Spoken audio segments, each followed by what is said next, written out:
The stars stretched out across the view screen like scattered diamonds, each one holding secrets that Minji had spent her life trying to uncover. She brushed a lock of hair from her face and leaned closer to the ancient stone tablet, its surface etched with symbols no one had seen for thousands of years. "You're wasting your time," said June, not bothering to look up from his data pad. "These are just stories, myths." Minji ignored him. After 15 years as the Confederation's leading archaeologist, she'd learned to tune out the skeptics. The massive stone chamber around them hummed with a faint energy that shouldn't exist on an abandoned planet. "All civilizations have creation myths," June continued, his voice echoing through the cavernous ruins. "Some god or monster that explains why things are the way they are. This is no different." But Minji knew better. The carvings showed the same thing she'd found on 17 other worlds. Creatures that walked on 2 legs, with strange rounded heads and no protective scales or extra limbs. According to the stories, they could survive in almost any environment, heal from terrible wounds, and fought with a determination that bordered on madness. "If they're just myths," she asked, "why do species that never contacted each other tell the same stories?" The Galactic Confederation united over 800 intelligent species across 3 spiral arms of the galaxy. Most had achieved spaceflight within the last 5,000 years. Yet somehow nearly all of them shared legends of these mysterious beings who had vanished long ago. Beings who had supposedly built wonders and terrors beyond imagination before, disappearing without a trace. Some called them destroyers. Others named them the Lost Ones. A few whispered they were guardians. But all agreed on one thing: the galaxy was safer with them gone. "The Council won't listen," June said, finally looking up. His 4 eyes blinked in sequence, a sign of frustration. "They've already dismissed your findings from the Vega system." "This is different," Minji insisted, running her 6-fingered hand over the stone.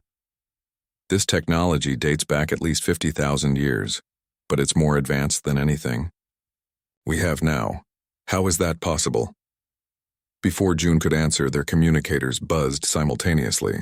Minji tapped the device on her wrist and a hologram of Captain Do-hyun appeared, his usually calm face tense with excitement. "We've detected something," he said without preamble.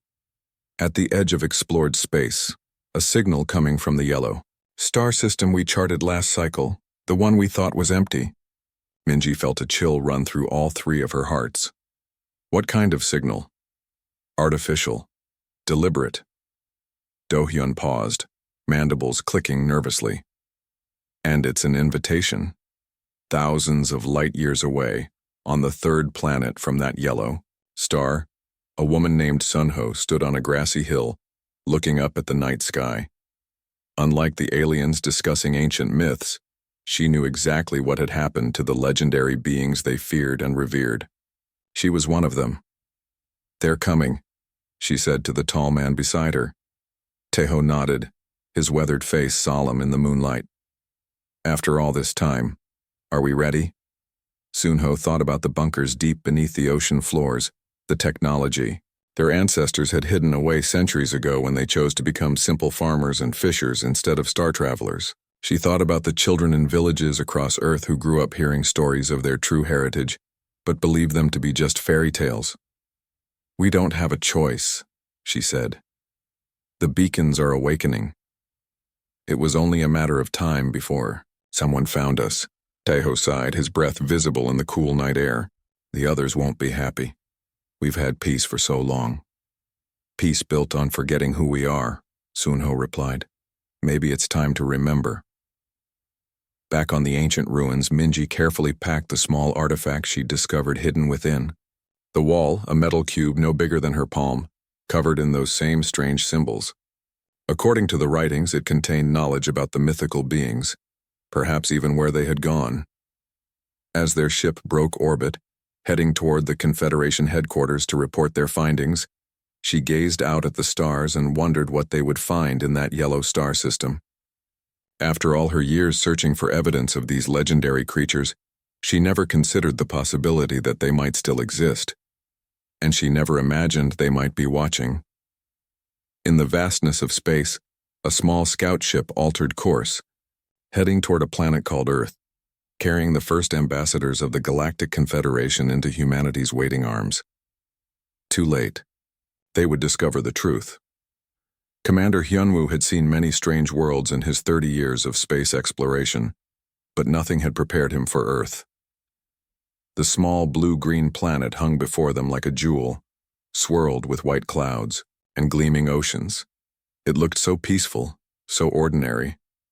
Hard to believe it might be home to the creatures of ancient legend. "We're receiving landing coordinates," said Sung-ho, his communications officer. "They're broadcasting on multiple frequencies, using a simple binary code, primitive but effective." Hyunwoo nodded, feeling the weight of history on his shoulders. The Confederation Council had chosen him specifically for this mission. "Show me the landing site again."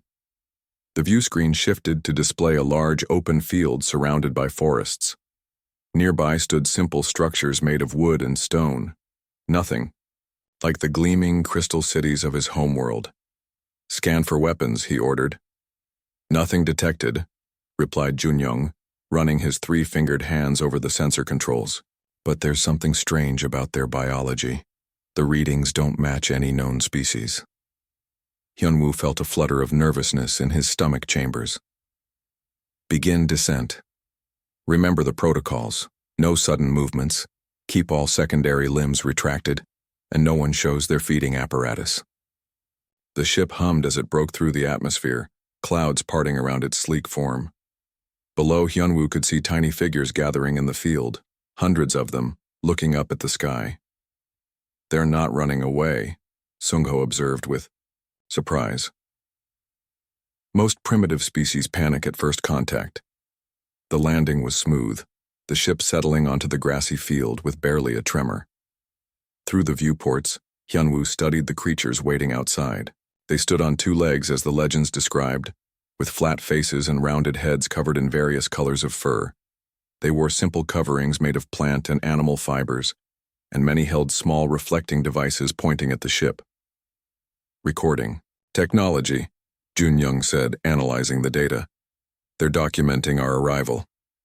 Hyunwoo took a deep breath. "Open the doors." The ship's ramp extended downward, and Hyunwoo led his team of 12 representatives into the bright sunlight of Earth.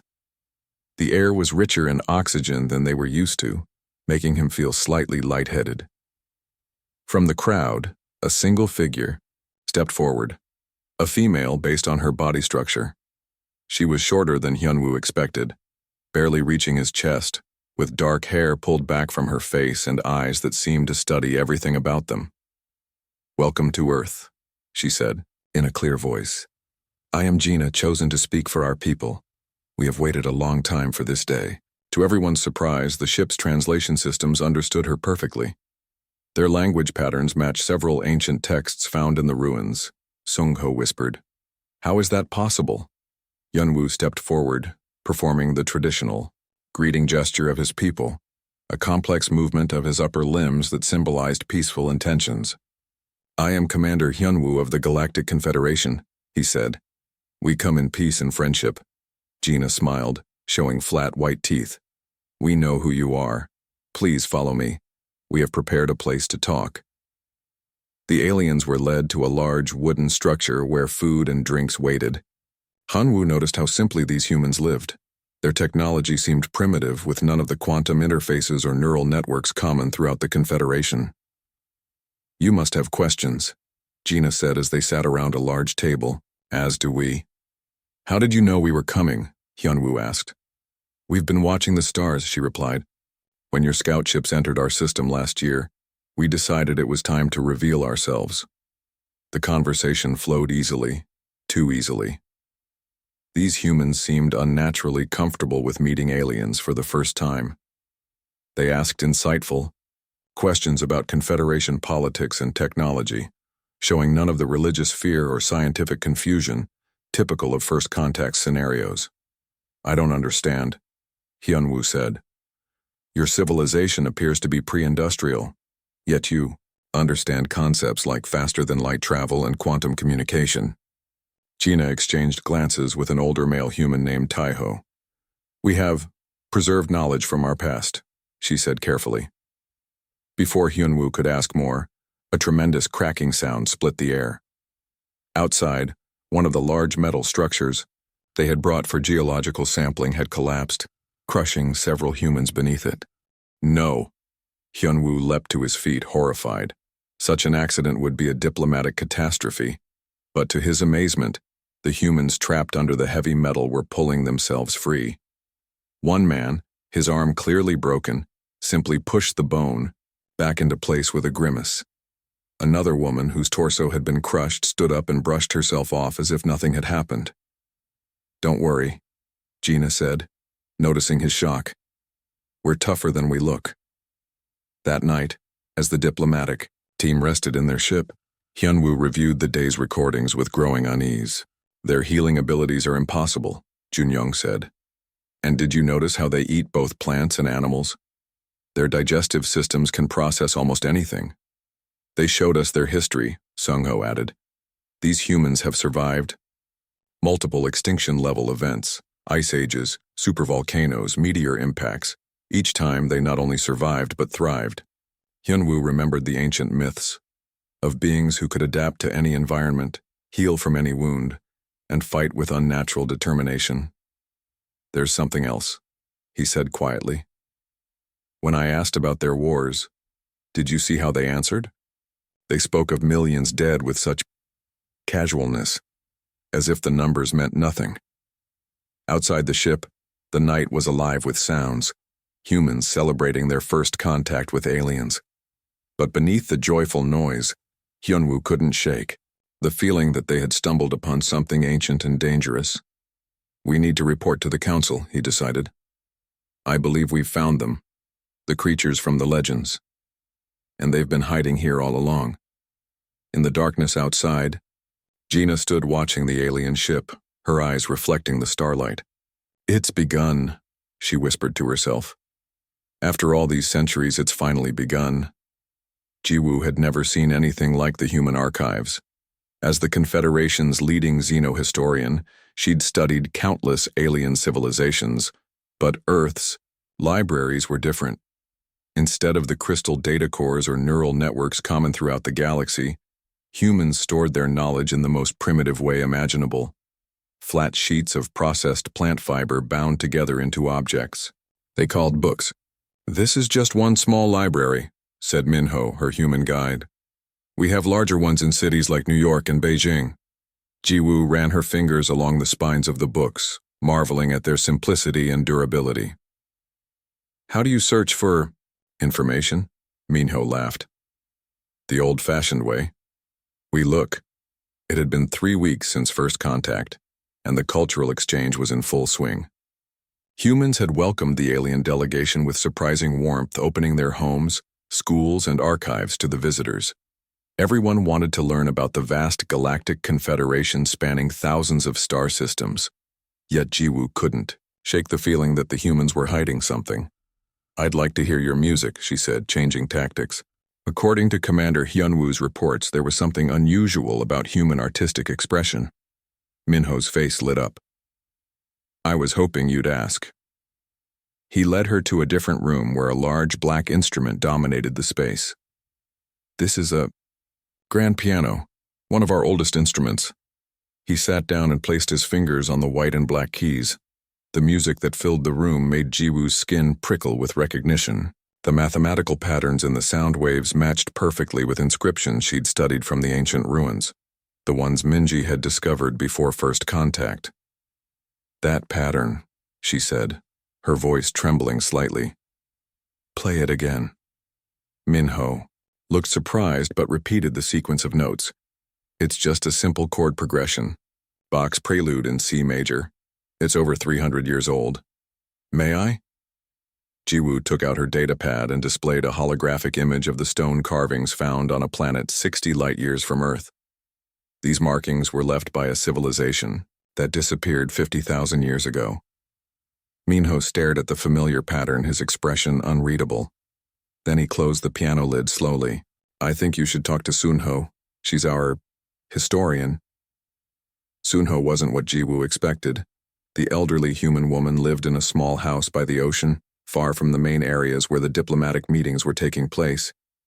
Her home was filled with strange objects, star charts that looked handmade, ancient weapons that seemed too well preserved to be genuine artifacts, and paintings that depicted scenes from other worlds. "You've started to put it together," Sunho said without preamble, pouring tea into small cups. "Faster than we expected." "Put what together?" Jiwoo asked, though she already suspected the answer. "The truth about us." Sunho sat down heavily, her weathered face serious. "About who we really are." Jiwoo felt her heart's beating faster. "The ruins, the music patterns, your biology. You're not native to this planet, are you?" Sunho smiled sadly. "Earth has been our home for 12,000 years, long enough that most humans have forgotten our true origins. They think our history begins here. But it doesn't. No." Sunho sipped her tea. "We came here after the Great War. What was left of us anyway? We destroyed our technology, scattered across this planet, and chose to start over as simple farmers and hunters. We thought it was safer that way." "Safer for whom?" Jiwoo asked. "For everyone." Sunho stood and walked to a wooden chest in the corner of the room. From it, she removed a small object wrapped in cloth. When she unwrapped it, Jiwoo gasped. It was identical to the cube Minji had found in the ruins. "We left these on worlds we once inhabited," Sunho explained. "Memory vaults containing our knowledge, our history. We hoped someday we might return." "The Confederation has been finding these artifacts for centuries," Jiwoo whispered. "We thought they were left by some ancient mythical species that vanished long ago." "Not vanished," Sunho corrected her. "Hidden. We chose exile over continued bloodshed." "Bloodshed with whom?" Sunho's expression darkened. "We called them the Harvesters. You wouldn't have encountered them yet. They sleep for millennia between cycles." Jiwoo felt cold despite the warm room. "In our legends, there are stories of a terrible force that swept through the galaxy long ago. Beings who could adapt to any environment, heal from any wound, and fight with unnatural determination. The stories say they vanished after a great war with an enemy no one remembers." "Your legends got it wrong," Sunho said, her voice suddenly tired. "We weren't the monsters. We were fighting them." She placed her hand on the cube and it hummed to life, projecting images into the air. Vast cities spanning entire continents, ships that dwarfed mountains, and terrible weapons that could tear stars apart. "This was us, before the fall," Sunho said. "Humanity at its peak. We called ourselves the Protectors then." The images shifted to show crystalline ships, beautiful but terrifying, descending upon worlds and stripping them bare of all life. "And these were the Harvesters. They consume everything in their path, then sleep for 20,000 years before awakening to feed again." Jiwoo couldn't take her eyes off the projection. "If this is true, why hide it? Why not warn the galaxy?" "Because the fight nearly destroyed us," Sunho replied. "And because we didn't trust ourselves with that kind of power again. Humans are complicated. We can be both heroes and monsters, often at the same time." Before Jiwoo could respond, her communication device buzzed urgently. It was Commander Hyunwoo. "We need you back at the ship immediately," he said, his voice tense. "The Council has seen our reports. They're divided about what to do with Earth." "What do you mean, do with Earth?" Jiwoo asked, alarmed. "Some want alliance, others want containment. A few are calling for immediate quarantine of the entire system." Sunho was watching her, expression grim. "It's happening sooner than we expected." "What is?" Jiwoo asked. "The beacons we left throughout the galaxy, they've started activating, haven't they?" When Jiwoo didn't answer, Sunho nodded as if confirming a fear. "Then we don't have much time." "Time for what?" Sunho looked out the window toward the ocean. "To remember who we were, and to prepare your people for what's coming." As Jiwoo left the small house, she looked back to see Sunho pressing her hand against what appeared to be an ordinary wall. The surface rippled like water, revealing a hidden chamber filled with light. "Tell your council," Sunho called after her, "that humanity doesn't want to fight, but if the Harvesters have awakened, we won't have a choice." The Confederation Council chamber had never been so chaotic. Representatives from 800 species shouted over each other, their voices rising in anger and fear. At the center of the storm stood Commander Hyunwoo, trying desperately to maintain order. "Please," he called out, raising all four of his hands. "We must approach this rationally." "Rationally?" hissed Delegate Nari, her scaled skin flushing red with emotion. "You bring us news that the destroyers of legend are real, living on a backwater planet, and you expect rationality?" "They're not destroyers," Jiwoo said firmly, stepping forward. "They call themselves humans, and they've been hiding for 12,000 years. "Hiding or waiting?" asked another delegate, his eye stalks quivering. "Perhaps gathering their strength for conquest?" The chamber erupted again. On the main view screen, images of Earth rotated slowly, a seemingly peaceful blue world that had suddenly become the most controversial planet in the galaxy. "I've spoken with their elders," Jiwoo continued when the noise subsided. "They claim they fought against an ancient enemy they call the Harvesters. They went into hiding after the war, nearly destroyed them." "Convenient story," Nari scoffed, "with no way to verify it." Before Jiwoo could respond, the chamber's emergency alarms blared. The main doors slid open, and Admiral Taeyong rushed in, his normally composed features tense with urgency. "The beacons," he said without preamble. "They're all activating at once." A hush fell over the council. For centuries, mysterious devices had been discovered throughout Confederation space, ancient technology that defied analysis. Until now, they had been dormant, studied but never understood. "Show us," ordered the High Chancellor. The view screen shifted to display a star map of the galaxy. Red dots appeared everywhere, marking the locations of known beacons. They pulsed in perfect unison, sending out signals toward the outer darkness beyond the galaxy's edge. "They're calling something," Admiral Taeyong said quietly, "or warning us." As if in answer, new alerts sounded. The screen zoomed out to show the galactic barrier, where something impossible was happening. Space itself seemed to tear open, great rifts appearing like wounds in the fabric of reality. "Multiple objects entering our galaxy," reported a sensor. "Operator. Size and configuration unlike anything in our records." The council watched in horrified silence as the first ships emerged. They were beautiful in a terrible way. Massive crystalline structures that caught and refracted starlight, trailing tendrils of energy that stretched for thousands of kilometers. "The Harvesters," Jiwoo whispered, "just as the humans described." On Earth, Gina stood on the beach, watching the sky with a mixture of dread and determination. Around her, ordinary people went about their day, unaware of the decision being made in orbit. The small communication device in her hand chimed. It was Sunho. "They're here," the elder said simply. "Earlier than we expected." Gina closed her eyes briefly. "How long do we have?" "Days, perhaps. The Confederation fleet is mobilizing, but they don't stand a chance," Gina finished. "Not without us." She looked down the beach where children played in the surf, where families picnicked on the sand, where people lived simple, peaceful lives. Lives that were about to change forever. "Begin the awakening," she said firmly. "All sites, all continents. The Council hasn't asked for our help yet," Sunho reminded her. "They will." Commander Hyunwoo had seen battle before, but nothing like this. The Confederation's proudest warships, vessels that could reduce planets to ash, looked like toys beside the Harvester Armada. And they were just as ineffective. "Shields failing on the luminous dawn," reported his tactical officer. "The Eternal Vigilance has gone silent."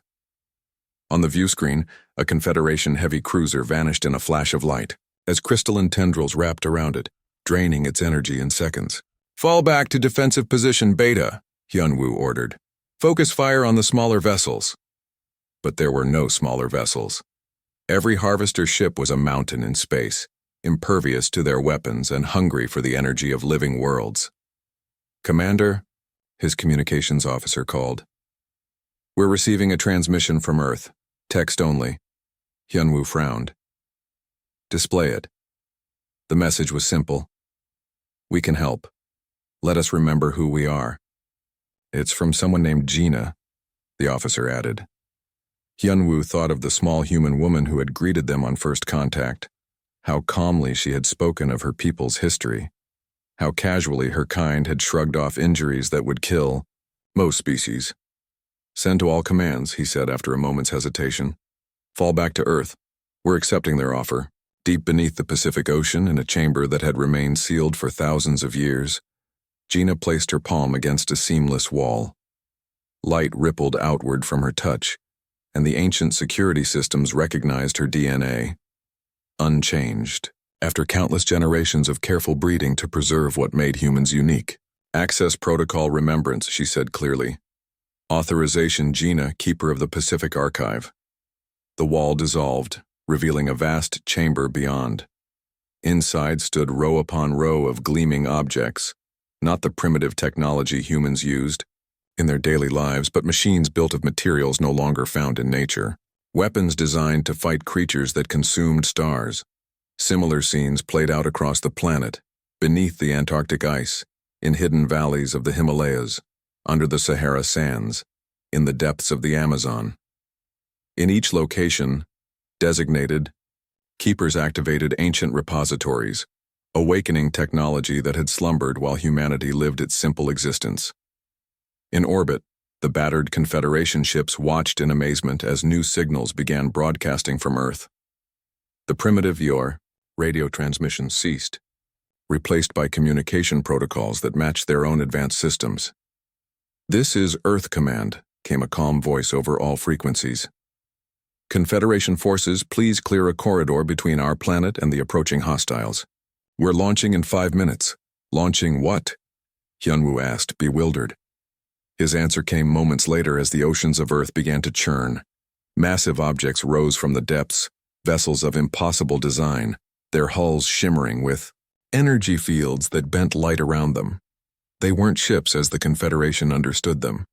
They were something else entirely. Living metal paired with human consciousness, technology so advanced it appeared magical. "All these centuries," Jiwoo said softly, watching from the command center. "They weren't primitives at all. They were just waiting." The Earth forces moved with perfect coordination, forming a defensive line between their home planet and the approaching harvesters. At their center, a larger vessel emerged from beneath what humans called the Mariana Trench, a command ship that dwarfed anything in the Confederation fleet. Over all channels, a single voice spoke, the voice of Gina, now transformed into humanity's battle commander. "To all Confederation vessels, what you are about to witness may frighten you, but remember, we fight to protect all life, including yours. This is what we were born to do." And with those words, humanity went to war.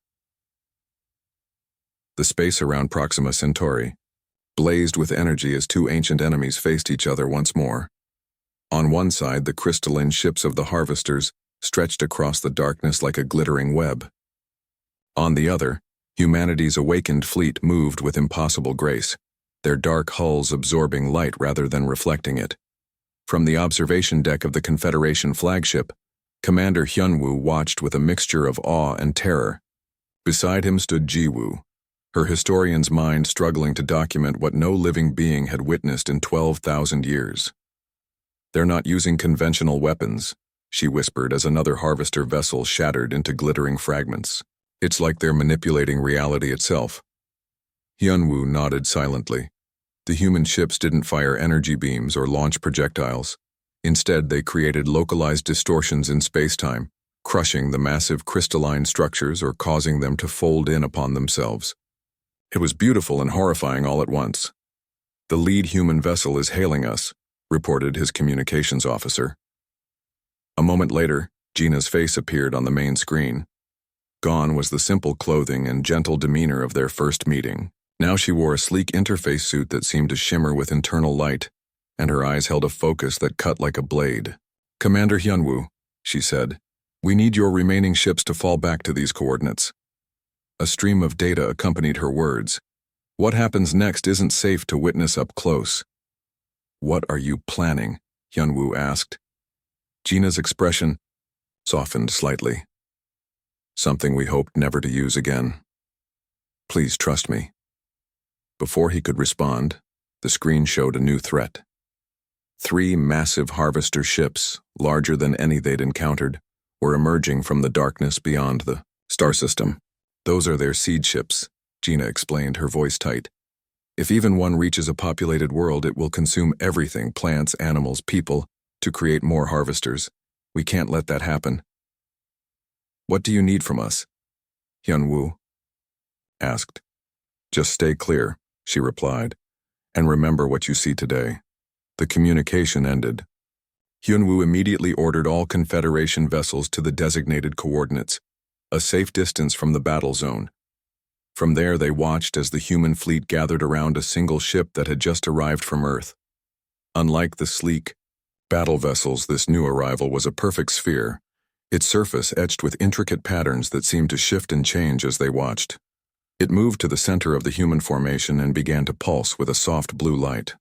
Energy readings are off the scale, reported a sensor officer, her voice trembling. Whatever that device is, it's drawing power directly from the star.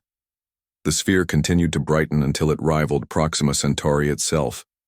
Then, with a silent flash that temporarily blinded their sensors, it released its energy. When the visual feeds cleared, the harvesters were gone. Not destroyed, simply gone, along with a spherical section of space approximately 1 light hour in diameter. In their place was nothing. Not empty space, but a perfect absence, as if that region of the universe had been erased from existence. What did they do? Hyun-woo whispered. Ji-woo consulted her data pad, which was struggling to make sense of the readings. According to this, they somehow folded that section of space outside our dimension. They didn't destroy the harvesters. They removed them from our reality entirely. A stunned silence fell over the bridge. The level of technology required for such an act was beyond comprehension. It made the Confederation's most advanced science look primitive by comparison. 3 days later, representatives from the Galactic Confederation gathered on Earth, not in the simple wooden structures of their first meeting, but in a vast underground chamber beneath the Pacific Ocean. The walls were alive with light, displaying star maps and data streams that updated in real time. This was the true face of humanity, hidden for millennia beneath a carefully constructed facade of simplicity. Jae-hyun, Earth's newly appointed ambassador, stood before the gathering. Unlike Gina and the other warriors, he had been a teacher before the awakening, and his gentle manner helped ease the tension in the room. "We owe you an explanation," he began, "and perhaps an apology. You lied to us," said Nari, the scaled delegate who had been most vocal about containing humanity. "You pretended to be primitive while hiding this." She gestured at the advanced chamber around them. "Beneath your oceans." "Yes," Jae-hyun admitted. "We did, because history taught us that power corrupts and we had too much power." He waved a hand and the chamber's displays changed to show images of ancient wars, not against the harvesters but between human factions. Terrible weapons unleashed on their own kind. Worlds reduced to ash. "Before we fought the harvesters, we nearly destroyed ourselves," Jae-hyun explained. "We had the technology to reshape planets and harness the energy of stars, but not the wisdom to use it properly." "So you chose to forget?" Ji-woo asked. "Not forget," corrected Sun-ho, who stood beside Jae-hyun. "Remember differently. We buried our technology and scattered across Earth, choosing to live simple lives, to rediscover what it meant to be human without the temptation of godlike power. For 12,000 years, most of our people believed the stories of our past were just myths," Jae-hyun continued. "Only a few keepers, like Sun-ho and Gina, maintained the knowledge of our true heritage, watching for signs that the harvesters might return." Commander Hyun-woo stepped forward. "And now? Will you return to the stars as conquerors?" "No," said Jae-hyun firmly. "As guardians. The same role we once abandoned." He gestured again, and the displays showed new images. The damaged Confederation, worlds being repaired by human vessels, harvester victims being healed with advanced medical technology, and defensive systems being established to warn of any future incursions. We were wrong to hide, Jae-hyun admitted. The galaxy needed protectors and we chose exile instead. Now we seek to balance our power with responsibility, to use our technology not for conquest, but for preservation. And if we don't trust you? Asked one of the delegates. Then watch us, Gina said, entering the chamber. She still wore her interface suit, though it was now powered down. Judge us by our actions. We don't seek to rule the Confederation, only to defend it, and all life within it. As the meeting continued into the night, Jiwoo found herself standing with Sunho near a large viewport that looked out into the deep ocean. Strange bioluminescent creatures drifted by, casting gentle light into the darkness. Does it frighten you? Sunho asked quietly. What we are? Jiwoo considered the question carefully. Yes, she admitted, but also no. The legends described your kind as destroyers, but they were wrong. You're protectors who carry the potential for destruction. That's the burden of humanity, Sunho said with a sad smile. The capacity for both creation and destruction, for love and hate, for mercy and vengeance. It's why we chose to hide our power for so long. Outside the viewport, a massive shape moved through the water, one of the human vessels returning from battle, coming home to rest. What happens now? Jiwoo asked. Now we remember, Sunho replied. Not just our technology, but our purpose. The galaxy will change with humanity's return to the stars. But this time, we won't be alone. She gestured toward the council chamber where humans and aliens were beginning to talk more freely, fear giving way to cautious hope. We'll need your wisdom to temper our power, Sunho said. And perhaps you'll need our strength to face what lies beyond the galaxy's edge. The harvesters weren't the only threat out there. As dawn broke on the surface world far above, humanity stepped once more onto the galactic stage. Not as the destroyers of legend, but as guardians reborn, carrying both the promise of protection and the responsibility of power. And the Confederation, having glimpsed the truth at last, would never see the stars the same way again.